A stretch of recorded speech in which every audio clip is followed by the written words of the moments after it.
아멘. 예, 오늘은 그물의 비유라고 하는 마태복음 13장의 그 그 천국에 대한 이제 비유들이 계속 나오는데 그 중에서 이 그물에 대한 비유의 말씀을 좀 나누려고 합니다. 좀 말씀 나누기 전에 좀 다른 얘기를 좀 해보면 최근 들어서는 좀 저희 중고등부 학생이나 뭐 아니면 좀 젊은 청년들이 이제 이렇게 듣는 찬양들을 보면 저희가 최근에 중고등부도 이제 좀 외부로 수련회를 다녀왔는데 듣기에 정말 되게 좋고 멋있어 보이는 그런 이렇게 찬양들이 되게 요새 많이 나옵니다.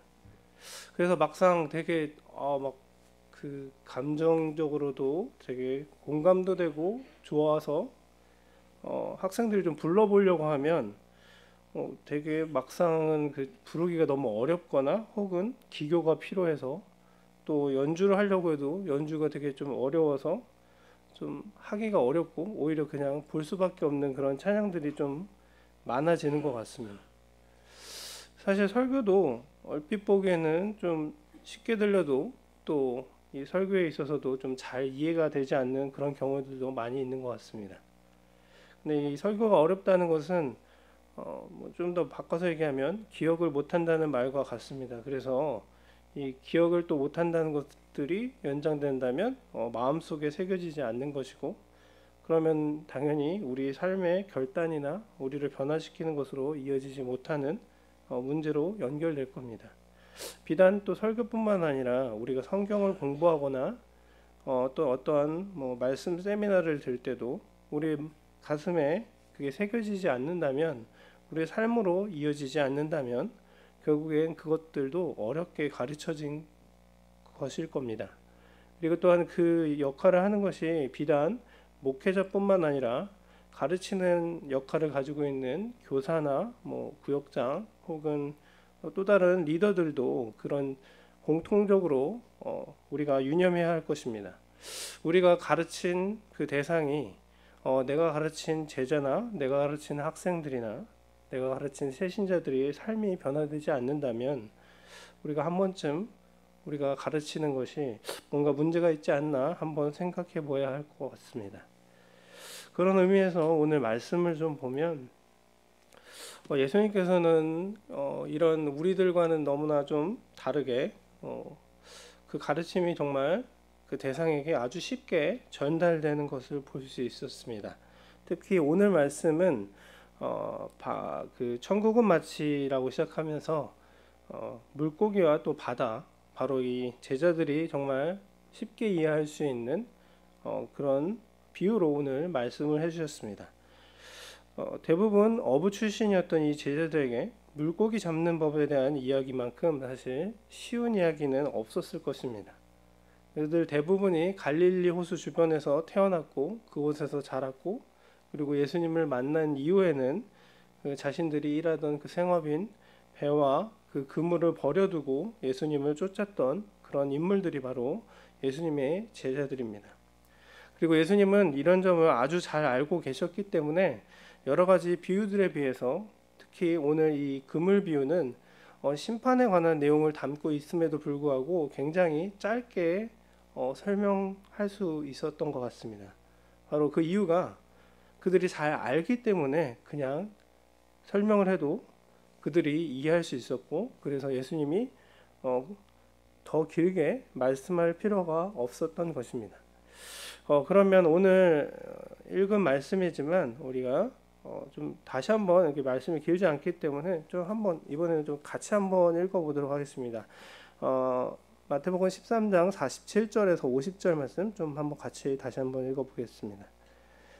또 천국은 마치 바다에 치고 각종 물고기를 모는 그물과 같으니 그물에 가득함에 물가로 끌어내고 앉아서 좋은 것은 그릇에 담고 못된 것은 내버리느니라. 세상 끝에도 이러하리라. 천사들이 와서 인 중에 악인을 갈라내어 풀무불에 던져 넣으리니 거기서 울며 이를 갈리라. 아멘. 오늘 읽은 말씀 그대로 이 말씀이 우리에게 무엇을 말하냐? 바로 이 비유는 우리가 마지막 날 종말에 있을 심판에 관한 이야기를 다루고 있습니다. 이 13장 말씀에서 시작하는 그 비유의 그 천국 비유의 말씀 중에서 가라지의 비유에 대한 내용이 두 번째로 나오는데, 그것과 연장선상에서 비슷한 바로 구분 심판에 관한 말씀을 하고 있습니다. 좀 더 풀어서 얘기하면, 하나님께서 예수님을 영접한 사람들과 그렇지 않은 사람들을 구분하신다는 그런 이야기입니다. 그리고 그런 이야기의 대략 스토리를 얘기하면 이렇게 진행이 됩니다. 어떤 사람들이 이제 그물을 가지고 바닷가에 가서 물고기를 잡으려고 그물을 쳤습니다. 그리고 그물을 친 후에 그물에 물고기들이 이제 가득 차게 되자 그 물고기들을 물가로 끌어내서 거기에서 이제 먹을 수 있는 고기와 먹지 못하는 좋은 고기, 나쁜 고기를 구분하는 내용입니다. 이러한 구분이 우리로서는 상품 가치가 있는 물고기라든지, 아니면 먹을 수 있는 맛이 좋은 물고기랑, 그리고 너무 작아서 먹을 수 없는 물고기, 아니면 독성이 있는 물고기, 이렇게 해서 구분을 할 텐데, 이 당시 이 제자들이 살던 이 유대 시대에는 이런 물고기를 먹을 수 있는 좋은 고기와 나쁜 고기의 분류 기준이 있었습니다.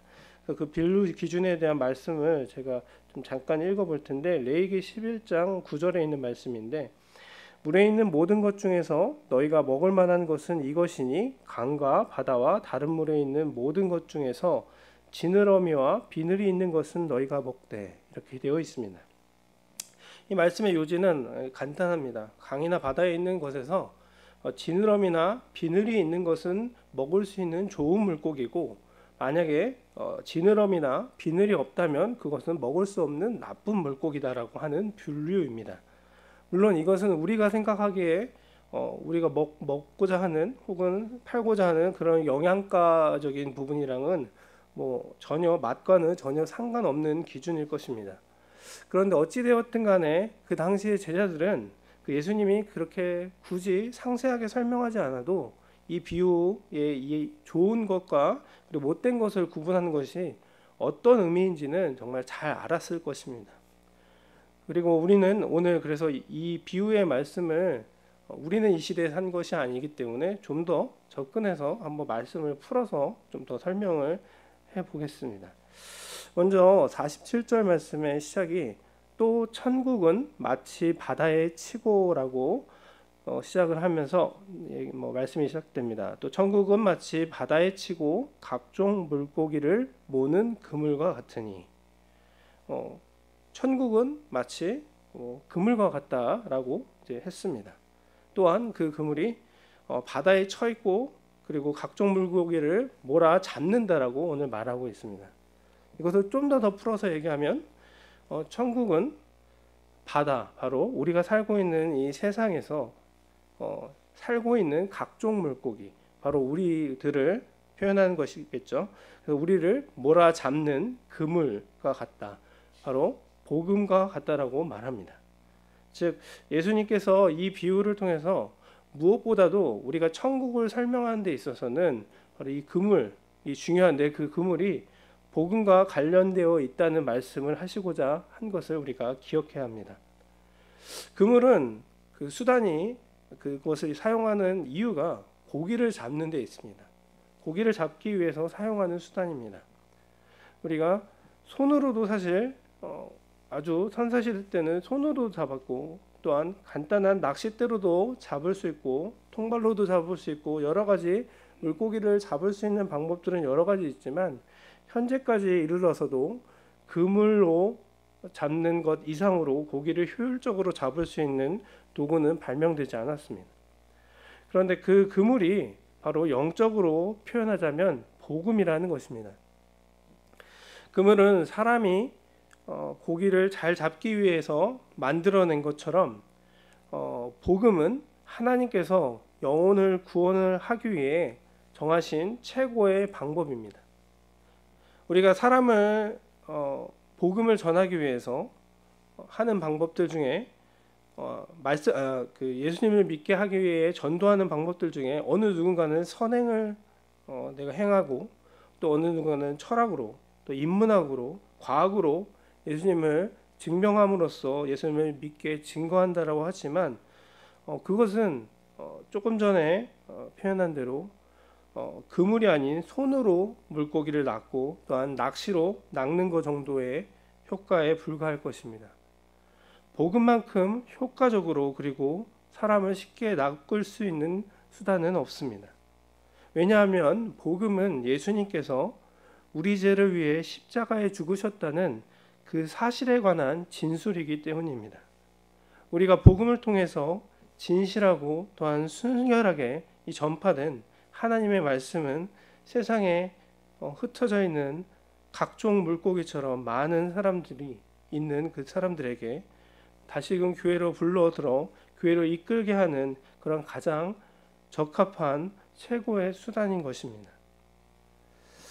그리고 이어지는 28절 말씀을 보면 그물에 가득하메라라고 시작합니다. 오늘 그래서 그 복음을 그물을 쳐서 그곳에 물고기들이 이제 들어와서 그물이 가득하게 되었다는 것입니다.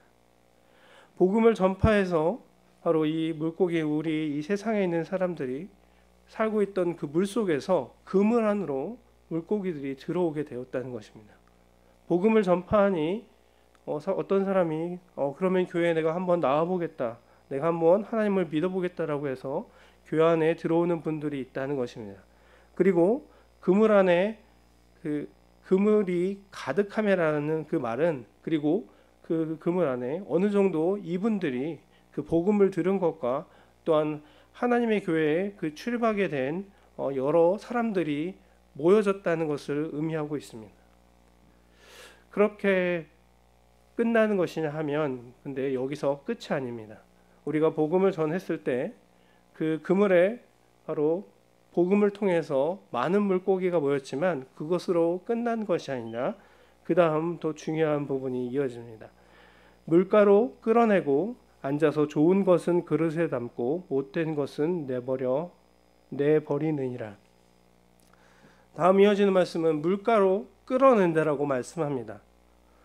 이것은 분명 물고기가 살던 그 물속이라는 세상에서 그물을 통해서 물가로 이 고기들이 옮겨진다는 것입니다. 고기잡이를 할 때 그물이 어느 정도 찼을 때 그물을 끌어올려서 물가에 끌어놓고 거기에서 이제 알곡과 가라지처럼 그 비유처럼 알곡을 그리고 가라지는 버리는 것처럼 세상의 마지막 날 추수할 때가 됐을 때 물가라는 곳에서 바로 그 물고기를 심판하게 된다는 것입니다. 신약 히브리서 9장 27절 말씀에 이렇게 되어 있습니다. 한 번 죽는 것은 사람에게 정해진 것이요 그 외에는 심판이 있으리니. 바로 이 구분하는 이 심판하는 기준이 분명히 있다는 것입니다.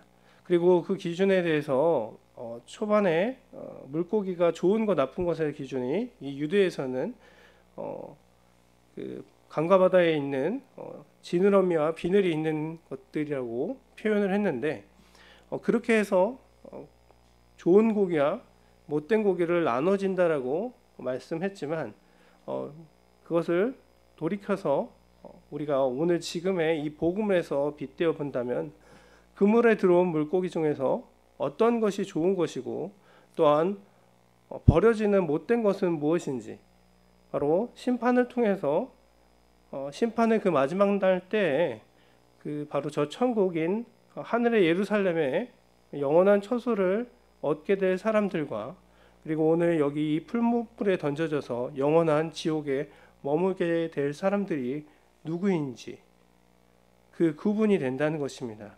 바로 그 구분은 바로 예수님 안에서 예수님을 믿는 의인과 그리고 믿지 않는 악인으로 구분되어질 것이라는 것입니다. 그렇게 우리가 이 천국 비유에서 오늘은 그 그물을 통해서 심판날이 분명히 있을 것이라는 것을 기억해야 합니다.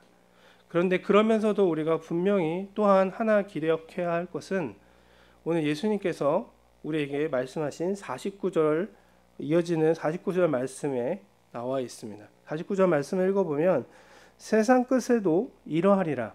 천사들이 와서 의인 중에서 악인을 갈라내어 풀못불에 던져 넣으리니 거기서 울며 이를 갈리라. 오늘 이 말씀대로 예수님께서는 우리에게 그 심판날이 다다를 것인데 그것은 우리가 신경 쓸 일이 아니라는 것입니다. 오늘 이 49절 말씀대로 그것을 구분하는 일은 우리가 하는 것이 아니라 바로 천사들이 구분하게 하나님께서 시키신다는 것입니다. 우리가 복음을 전도하는 전도자로서 나갔을 때 우리가 그 대상이 구원을 받았느냐 안 받았느냐에 대한 일까지 우리가 판단할 필요가 없다는 것입니다. 우리가 교회 안에서 누가 구원받았느냐, 누가 구원받지 않았느냐, 그것과 상관없이 우리가 하는 일을 하면 된다는 것입니다. 사실 어떤 믿음이 약한 성도들을 생각하면 그들의 기분이 상할까봐 전해야 될 말씀과 겉면들을 제대로 못할 수도 있는 경우가 있습니다. 사실 그렇습니다.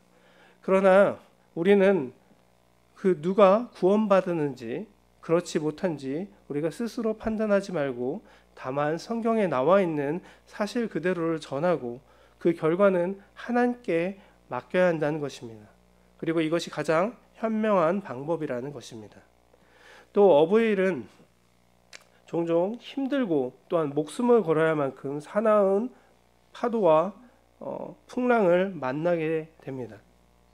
복음이라는 그 그물을 던지는 전도자는 이렇게 정말 불리한 조건 하에서 일을 해야 하고 또한 열심히 일하는데도 불구하고 비난의 손가락질을 당할 수도 있습니다. 또한 이 어부의 일이 때때로는 실망감을 안겨줄 때도 있습니다. 정말 하루 종일 열심히 일을 했는데도 물고기를 못 잡고 허탕일 때가 있다는 것입니다. 예수님을 만나기 전에 제자들도 밤이 새도록 수고를 하였으되 잡은 것이 없다라고 고백하는 그런 말씀이 나오는 상황이 있습니다. 우리들도 열심히 교회 안팎에서 부지런히 그 영혼 구원의 사명을 감당하기 위해서 전하고 가르치고 양육했지만 그 결과를 얻지 못할 때가 있습니다.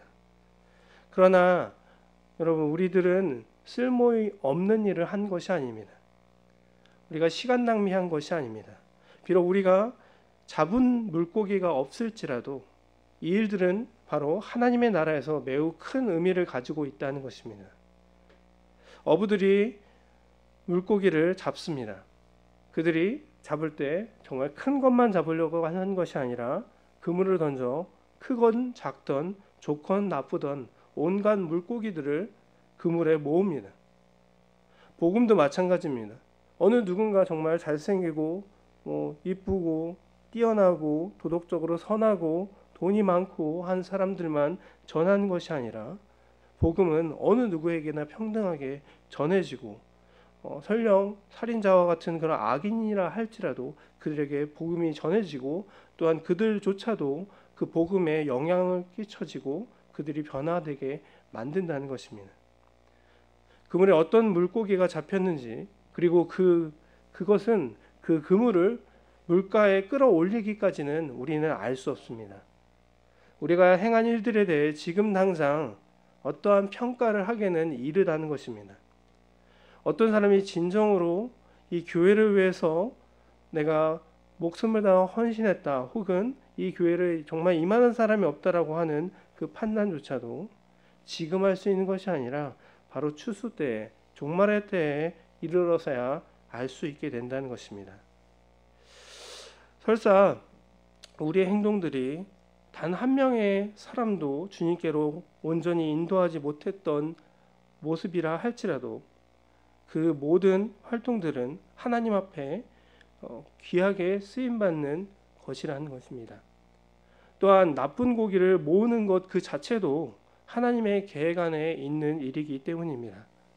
그러므로 우리는 어떠한 열매가 아닌 바로 그 하나님의 날이 올 때까지 끝까지 우리에게 주신 사명인 바로 복음을 전하고 그들을 가르치고 양육하는, 그래서 다시 복음을 전하는 사명자가 될 때까지 나가는 그 사명에 충실하는 것, 단 이 한 가지의 이유만 갖고 살아야 한다는 것입니다. 그렇습니다. 이 전도에는 열매가 없을 수 있습니다. 그러나 전도에는 실패는 없습니다. 한 사람을 그리스도께 온전히 인도하지 못해도 그 복음 전파의 그 일선에 나가는 것 하나만으로, 그 자체 하나만으로 하나님 앞에 귀하게 쓰임 받는 바로 착하고 충성된 종이라는 것입니다. 우리 모두 함께 바로 그 복음의 사역에 함께 동참하는 여러분 되시기를 진심으로 축복합니다.